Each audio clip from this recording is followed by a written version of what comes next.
بسم اللہ الرحمن الرحیم۔ عزیز طلبہ السلام علیکم۔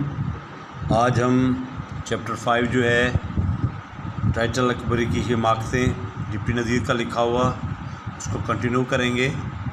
کل ہم نے اس کو پڑھا تھا کہ جب وہ فقیر نے اس کو یہ کہا بیگم صاحبہ کو کہ جاؤ مئی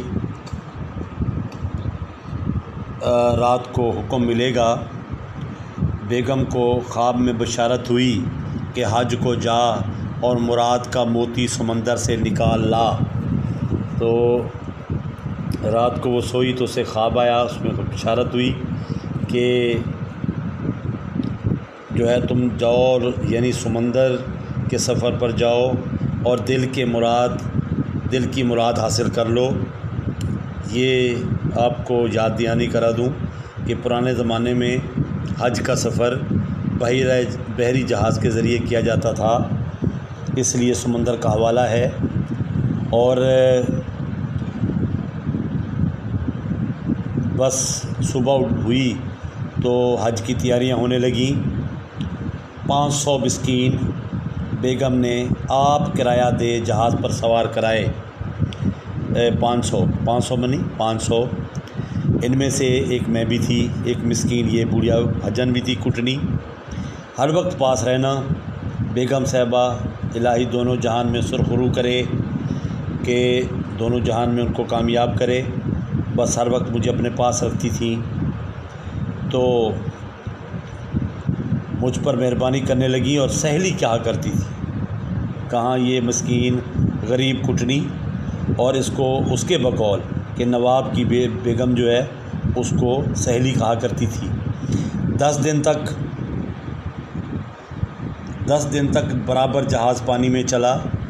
11ویں دن بیچ سمندر کے یعنی سمندر کے درمیان جو ہے ایک پہاڑ دکھائی دیا۔ سب فرضی کہانی ہے، کوئی سمندر میں پہاڑ نہیں ہے، یہ جو راستے سے جا رہا ہے جہاز۔ خدا نے کہا، جو چلا رہا ہے جہاز کو چلا رہا ہے، اس نے کہا کہ کوہ حبشہ یہی ہے۔ کوہ حبشہ سمندر کے درمیان واقع ایک پہاڑ کا نام، چونکہ اس کے بالمقابل ملک حبش ایتھوپیا واقع ہے، اس لیے پہاڑ اس سے منسوب ہے۔ لیکن یہ چونکہ گئی تو تھی نہیں سرے سے، یہ ساری فرضی سٹوری سنا رہی ہے اور اس نے ذکر کر دیا، لیکن یہ معلومات رکھتی ہے جس کی وجہ سے وہ اپنی کہانی کو پکا کر رہی ہے۔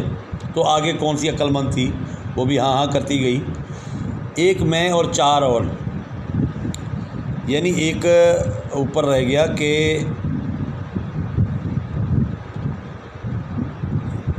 کوئی حبشہ یہی ہے، ایک بڑا کامل فقیر اس میں رہتا ہے۔ یہ اس نے جہاز چلانے والے کپتان نے کہا، جو گیا با مراد آیا، یعنی اس کی مراد پوری ہوئی۔ بیگم صاحبہ نے ناخدا سے کہا کہ کسی طرح مجھ کو اس پہاڑ پر پہنچاؤ۔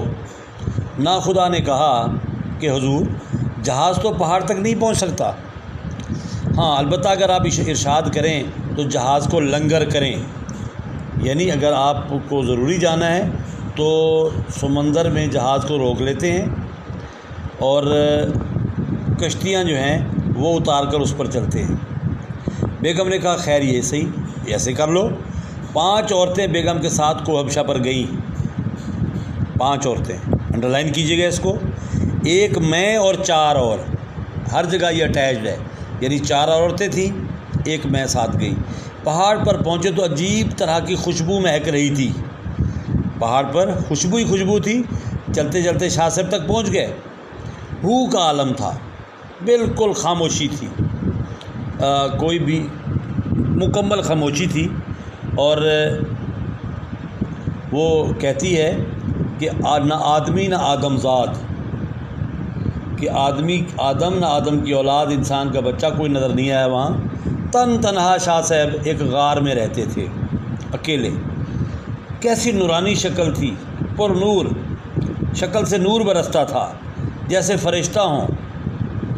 ہم کو دعا دی، بیگم کو 12 لونگیں دیں، یاد ہوگا آپ کو، شروع میں اس نے 2 لونگیں اس کو پکڑوائی تھی اکبری کو، اس کے ساتھ جوڑ رہی ہے، 12 لونگیں دیں اور کچھ پڑھ کر دم کر دیا۔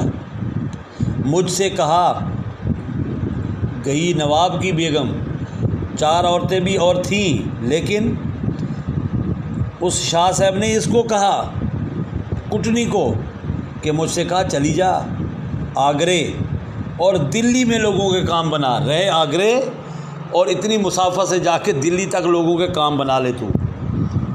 بیٹی ان 12 لوگوں میں سے 2 لونگیں یہ ہیں۔ کیسی سٹوری گھڑی ہے، کیسا کام چلایا اس نے، کیسا خوبصورتی طریقے سے اس کو کہانی کو جوڑ دیا ہے۔ ہم سب حج کر کے لوٹے تو نواب صاحب یا تو بیگم کی بات نہ پوچھتے تھے، یعنی اس کو چونکہ اس نے کہا تھا اکبری نے کہ اس کا ہسبینڈ اس سے محبت نہیں کرتا، اب لونگوں کو کس طرح جوڑا ہے اس نے؟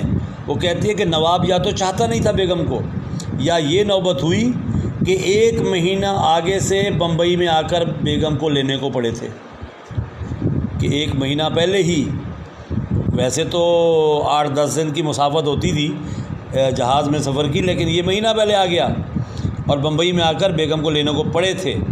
جو ہی بیگم نے جہاز پر سے پاؤں اتارا، نواب صاحب نے اپنا سر بیگم کے قدموں میں رکھ دیا، یعنی یہ لوگوں کا سر ہے، اور رو رو کر خطا معاف کروائی، روتا رہا کہ مجھے معاف کر دو، معاف کر دو۔ اور نواب صاحب نے اپنا سر قدموں میں رکھا اس کے اور معافی مانگی۔ 6 برس، انڈرلائن کیجئے اس کو، 6 برس میں بھوپال میں حج سے واپس آ کر ٹھہری اسی نواب کی بیگم کے پاس، چونکہ وہ سہیلی بن چکی تھی۔ فقیر کی دعا کی برکت سے جو لوگوں میں اس نے پھونک دیے تھے، لگاتار اوپر تلے، اللہ رکھے 4 بیٹے بیگم کے میرے رہتے ہوئے ہو چکے تھے۔ لوگوں کا کمال! اب ایک جاہل عورت اس پر کیسے اعتماد نہ کرے؟ ایسی کہانی، ایسا قصہ گھڑا کہ لوگوں پر اس کا اعتماد آ گیا کہ واقعی یہ لوگوں نے تو بادشاہ کو بھی اس کے زیر کر دیا، نواب کو، اور اولاد بھی کثرت سے دے دی۔ تو پھر مجھ کو اپنا دیس یاد آیا، بیگم سے اجازت مانگی، بہت روکا، بیگم نے نہ بڑی بھی نہ۔ میں نے کہا شاہ صاحب نے مجھ کو دلی آگرے کی خدمت سپرد کی ہے، یاد ہے؟ مجھ کو وہاں جانا ضروری ہے۔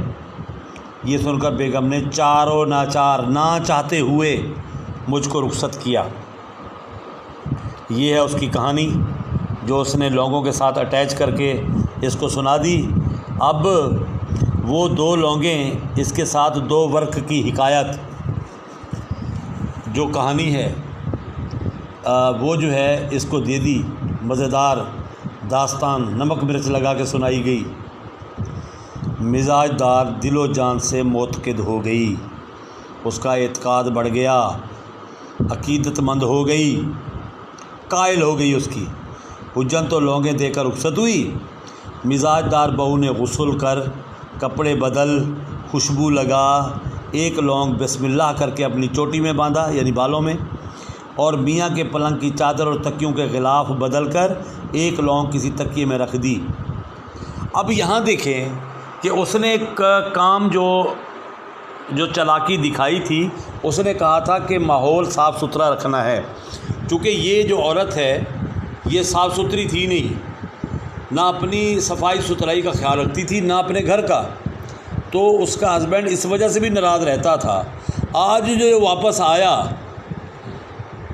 بیوی کو دیکھا تو صاف ستھری، پلنگ کی چادر بے کہے، بغیر کہے بدلی ہوئی، خوش ہوا اور محبت بھری باتیں کرنے لگا، تو اس کا اور بھی مزاج جو ہے اس بات پہ آ گیا کہ دیکھو لونگ نے کمال کر دکھایا ہے۔ حالانکہ یہی تو محمد عاقل چاہتا تھا کہ گھر بھی صاف ستھرا رہے، یہ خود بھی رہے اور کچھ عقل والی باتیں کرے، لیکن وہ اب یہ سارا کچھ لونگوں کے ساتھ جوڑ رہی تھی۔ 2 لونگیں کمال کر گئی تھیں۔ مزاج دار نے کہا، جب دیکھا کہ میاں محبت بھری باتیں کر رہا ہے، تو اس نے کہا دیکھو ہم نے آج ایک چیز مول لی ہے، ایک چیز ہم نے خریدی ہے، یہ کہہ کر ہزار بند دکھایا جو اس نے 4 آنے کا لیا تھا۔ محمد عاقل نے کہا کتنے کو لیا ہے؟ کتنے کا لیا ہے؟ مزاج دار نے کہا تم آنکو، تم بتاؤ، تم اندازہ لگاؤ، تم قیمت کا تعین کرو کہ کتنے کا ہوگا۔ وہ ہزار بند خاص لاہور کا بنا ہوا نہایت عمدہ تھا، انڈر لائن کریں، یہ امپورٹنٹ MCQ ہے کہ وہ کہاں کا بنا ہوا تھا، لاہور کا۔ چوڑا چکلا، کلاجو کی لچھے دار ہیڑیں۔ محمد عاقل نے کہا 2 روپے سے کسی طرح کم نہیں۔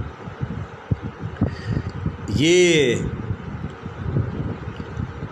سونے اور چاندی کی ڈوریاں لگی ہوئی تھیں، خاص طرح کی گرہ جو گوٹے کے ہاروں اور ہزار بندوں اور پراندوں وغیرہ میں خاص طریقے سے لگائی جاتی ہے، خاص قسم کا تھا وہ ہزار بند۔ اس نے کہا 2 روپے کا تو ہوگا۔ اب اس نے لیا 4 آنے کا، اس نے اندازہ لگایا 2 روپے کا، یہ بھی آبجیکٹیو ہے۔ تو اس نے کہا تمہارے سر کی قسم 4 آنے کو لیا ہے۔ یہ تو اس نے قسم کھا لی۔ اس نے کہا 4 آنے کا لیا ہے۔ یقین دلانے کے لیے محبت کرنے والے کے سر کی قسم کھانا یہ ویسے روٹین میں ہے۔ اس نے کہا کہ میں 4 آنے کا لیا ہے، بہت سستا ہے، کہاں سے مل گیا؟ مزاج دار نے کہا ایک حجن بڑی نیک بخت ہے۔ اب یہاں دیکھیں کہ ایک تو سستا ملا ہوا، ایک دینے والی ہے حجن ہے، حجن کا لباس پہنے ہوئے، تو اس یہاں عاقل کی بھی مسٹیک ہے کہ اس کو سختی سے منع کرتا۔ بہت دنوں سے گلی میں آیا کرتی ہے، وہ یہ بھی کہہ رہی ہے کسی بیگم کا ہے، بیچنے کو لائی تھی۔ اتنا سارا ثبوت لینے کے بعد بھی اس کو یہ دھیان نہ آیا کہ یہ جو ہے وہی عورت تو نہیں کہیں۔ یہ کہہ کر اس نے سرما دکھایا، ناد علی، فیروزے کی انگوٹھی جو اس نے اس کو تحفے میں دی تھی دکھائی۔ تو طمع ایسی چیز ہے، یہ پیراگراف کا نشان لگا لیں یہاں سے، طمع ایسی چیز ہے، یہاں سے لے کر حجن کوئی ٹھگنی نہ ہو، یہاں تک یہ پیرا ریپیٹ ہوا ہے پہلے، اس کو آپ نشان لگا لیں تشریح پیراگراف کے لیے کہ طمع، یہ لالچ جو ہے وہ ایسی چیز ہے کہ سیانہ، بڑا سیانہ آدمی بھی دھوکہ کھا جاتا ہے۔ کہ محمد عاقل نام سے بھی عقل والا تھا لیکن وہ بھی دھوکہ کھا گیا، اس نے بھی کوئی ایسی بات نہ کی تو حرص اور لالچ میں پھنس گیا۔ اور وہ کہتا ہے کہ جنگلی جانور، مینا، طوطا، لال، بلبل آدمی کی شکل سے بھاگتے ہیں، ٹھیک ہے نا، یہ تمام پرندے جو ہیں وہ آدمی کو دیکھ کر بھاگتے ہیں، مگر دانے کی لالچ میں پھنس جاتے ہیں، ٹھیک ہے نا، ان کی طمع میں پھنس جاتے ہیں اور زندگی بھر قید میں رہتے ہیں بیچارے، پنجروں میں بند۔ اسی طرح محمد عاقل اپنا فائدہ دیکھ کر خوش تو ہوا۔ جب مزاج دار نے کہا کہ وہ حجن بیگم کا تمام اسباب جو بکنے کو نکلے گا میرے پاس لانے کا وعدہ کر گئی ہے، تو عاقل نے کہا ضرور دیکھنا چاہیے، منع کرنے کے چاہیے تو یہ تھا کہ منع کرتا، لیکن اسے کہتا ضرور دیکھو، لیکن ایسا نہ ہو کہ چوری کا مال ہو، پیچھے خرابی پڑ جائے۔ ہاں یہ بھی دیکھنا کہ حجن کوئی ٹھگنی تو نہیں ہے، اور یہ کب سمجھتی ٹھگنی ہے، یہ تو اس کے ورغلابے میں پورے آ چکی تھی، یہ اس کے ٹھگ میں آ چکی تھی، اس پر اعتقاد رکھتی تھی، اس کو بہت نیک سمجھنے لگی تھی، اس کے دماغ میں تو کبھی شک شبہ ہو نہیں سکتا تھا کہ یہ وہ فراڈی ہے یا اس نے فراڈ کیا ہوگا۔ مزاج دار نے کہا خدا کرو حجن ایسی نہیں ہے۔ غرض بات گزری ہو گئی، چلیں ہو گئی بات ختم۔ محمد عاقل سے جو آج ایسی باتیں ہوئیں بڑی پیار بھری جو کبھی ہوتی نہیں تھی، تو مزاج دار کا اعتقاد اور جم گیا لونگوں پر۔ یہ ہے جہالت کی علامت کہ لونگ کیا چیز ہے، اس پر اعتماد۔ اگلے دن زلفن کو بھیج حجن کو خود بلوایا، نوکرانی کو بھیجا اور اس کو بلوایا، اور آج رشتہ داری ہو گئی۔ کیا؟ مزاج دار بیٹی بن گئی اور حجن اس کی ماں بن گئی۔ اب کہانی جو ہے اپنے پیک کی طرف روانہ ہے۔ رات کے وقت محمد عاقل سے پھر حجن کا ذکر آیا تو عاقل نے کہا دیکھو ہوشیار رہنا، اس بھیس میں کٹنیاں اور ٹھگنیاں بہت ہوا کرتی ہیں، لیکن غلطی کیا تھی عاقل کی کہ اس نے سختی نہیں کی. تمے نے خود محمد عاقل کی عقل پر پردہ ڈال دیا.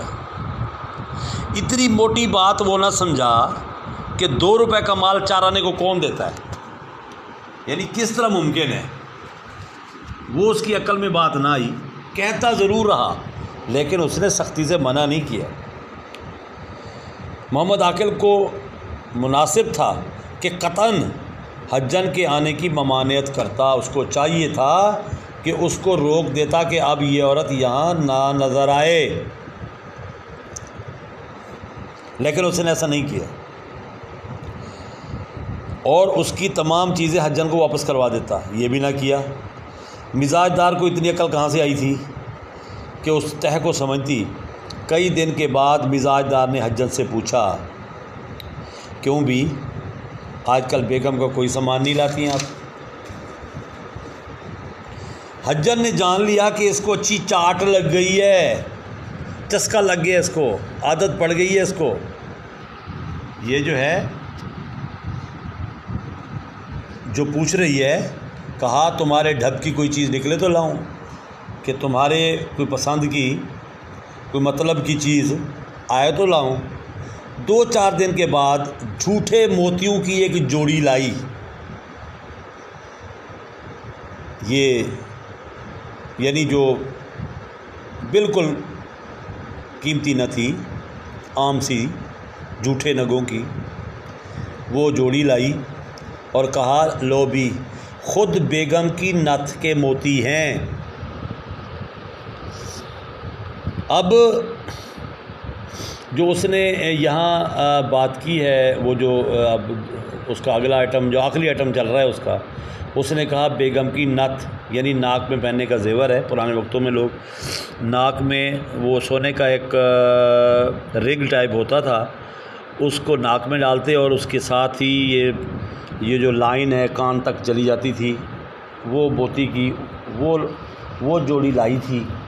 اور کہنے لگی کہ نہیں معلوم 1000 کی جوڑی ہے یا 500 کی، یہ نہیں پتہ. پنہ مل جوہری جو سنار ہے، پنہ مل ہندو، اس کی دکان پر میں نے دکھائی، لٹو ہو گیا، عاشق ہو گیا اس پر، اور 200 روپے زبردستی میرے پلے باندھ دیتا تھا کہ یہ لو 200 روپے مجھے دے دو، 200 روپے دو مجھے دے دو.